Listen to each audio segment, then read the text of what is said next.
Hi everybody, Martyn at Flicking Feathers again today, and I'm tying this super simple, super effective flash fly. It's Lefty's Craft for Shrimp. It's absolute doddle to tie, but it's super effective. It's an excellent bonefish pattern, but if you tie them bigger, I'm sure they would work for reds and other species as well. As always, I'll put a materials list in the description, along with a link to the Patreon page for anyone that wants to support the channel, get access to the online tying classes, members only content, as well as being entered into the giveaways. Alternatively, subscribe, hit the bell button so you get notified of the new videos, like the video, share it, watch all the way to the end, that's all, I appreciate it. Right, so I've got my hook and my vise. This is a size 6, it's a Gamakatsu SL11-3H, but I mean you could go as big as a 1, you know, and you could go down to an 8 or a 10 depending on where you're going to fish them. I've run on some brown, this is Danville's, and I'm going to just catch in some dumbbells. These are the groovy twin eyes, I quite like them, but any dumbbell will do, or bead chain. Obviously it's just to suit current and depth where you're fishing. You'll know yourself based on the location that you're in what you need. So just to make sure they're nice and secure.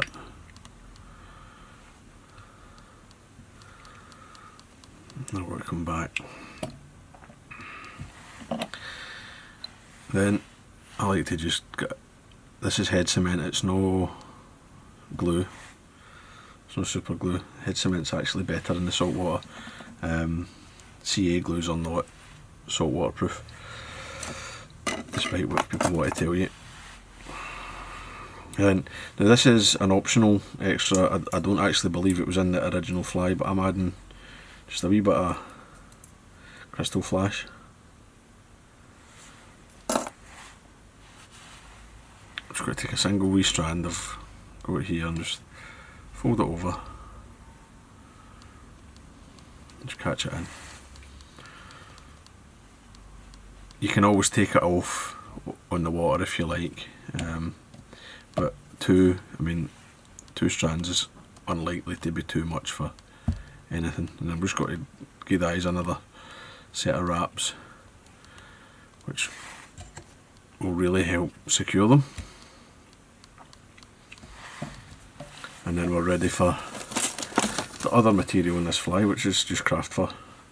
I'm going to take some tan and like grey, brown, use the sand colour, up to you. We've got a decent bunch. And I'll take away the under fur, we'll just set that down.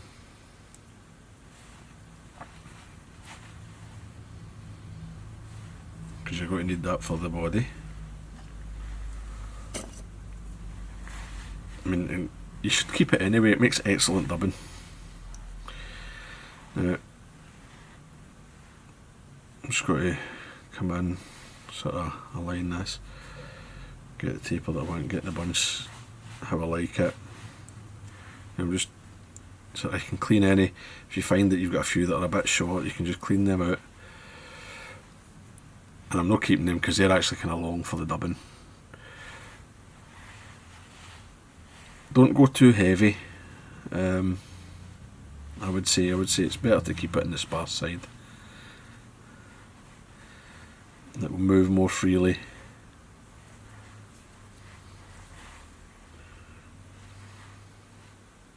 Something like that's fine. But again, I mean, suit yourself. Maybe you're fishing somewhere where that bigger fly, or a bulkier fly, is what you're after. So length, maybe like a couple of shank lengths off the back, catch it in. Now, get it in, get a wee roll, see how it looks. Quite happy with that. And I'm going to cut my craft fur. You often see folk, they like trim the craft fur and they just tie in this wee short bit and they've got the bump. You should never do that, right? Like whether you're tying like a quan or anything, you end up with a step or a ramp, and it makes it awkward to tie in the body material in. On this fly, it doesn't really make things any more difficult, but it's less secure. And what I'm going to do here is I'm going to cut it at an angle and let that taper come out into the body, the full length nearly up to the dumbbells, and that way as you go forward you're securing, you actually get thread contact on like all of the fibres, and it's much stronger, far less likely to be able to pull out, and just makes for a more durable fly. Optional, but I don't see why not. I'm just going to come in with a bit more head cement on that stage, and then I'll bar my tail.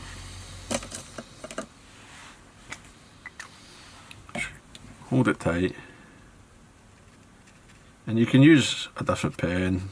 I've got this permanent marker here that I quite like. It's a kind of a wee, it's brown, but it's got a kind of wee reddy tinge to it. You can use black, and I mean, I don't know. I mean, don't worry too much about how many bars you put on.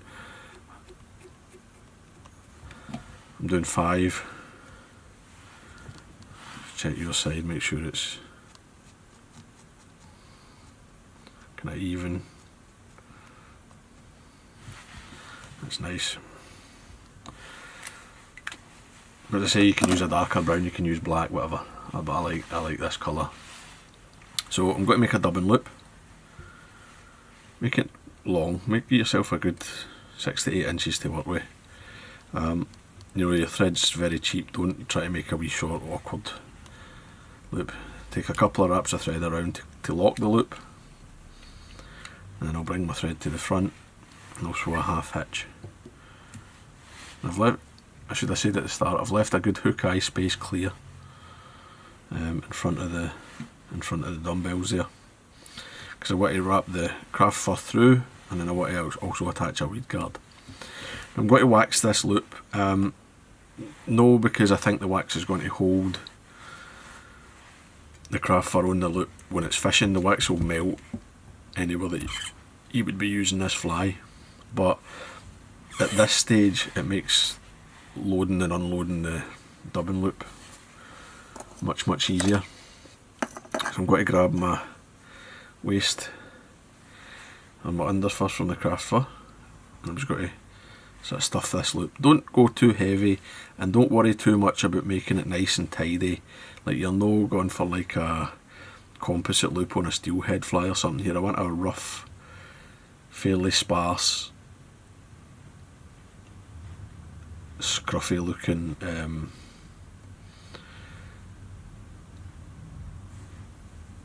noodle when I'm finished. So I'll come up once I've got that loaded up with the craft fur, and I don't mind if I've got too much. Right, I'd rather it was overfilled than short.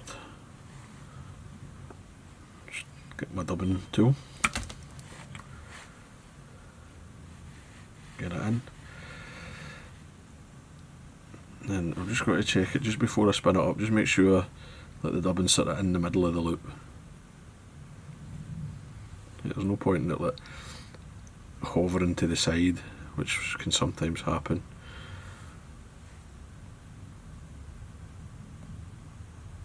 Just get a wee pull and an adjustment.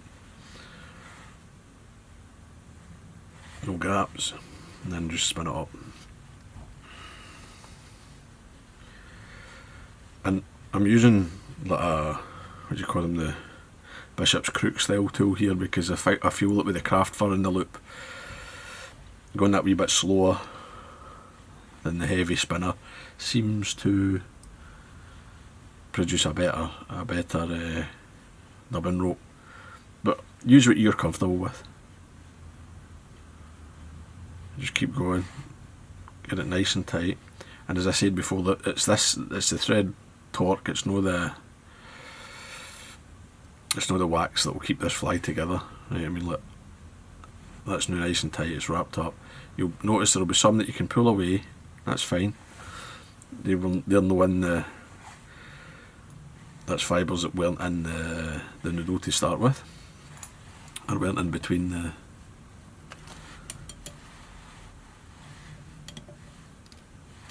thread wraps. And then now, I don't normally use the rotary tool, but I like it for this.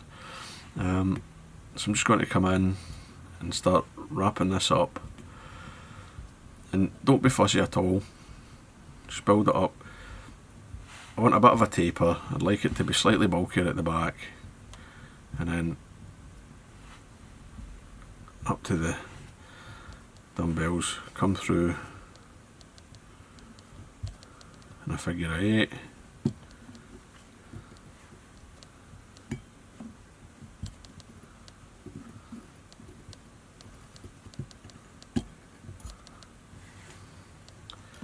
And when you get to the front,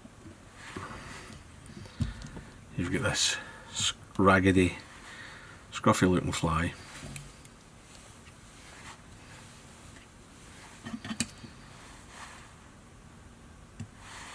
And I mean, you could finish here, but I'm going to put a Weedgurard on. I'm just going to sweep everything back, just clean this at the front with my thread wraps.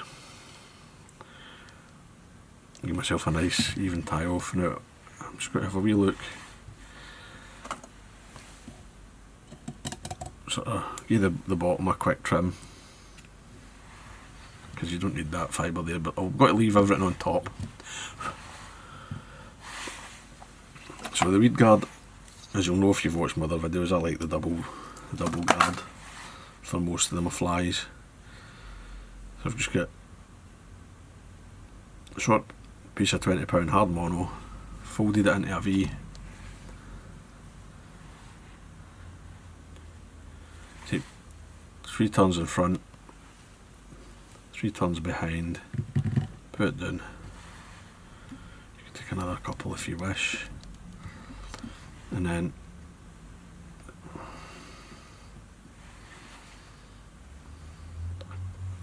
a couple of figure 8s through, and then I'll just whip finish.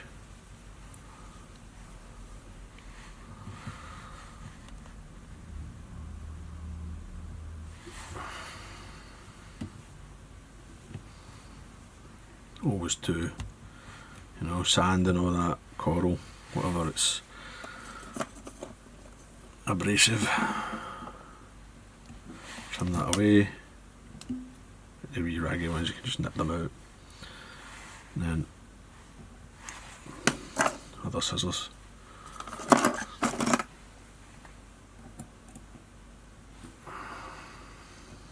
So your length, I was nearly spot on with that to start with, but there we go. And that's it, that's Lefty's craft for shrimp. Just an absolute fish catcher.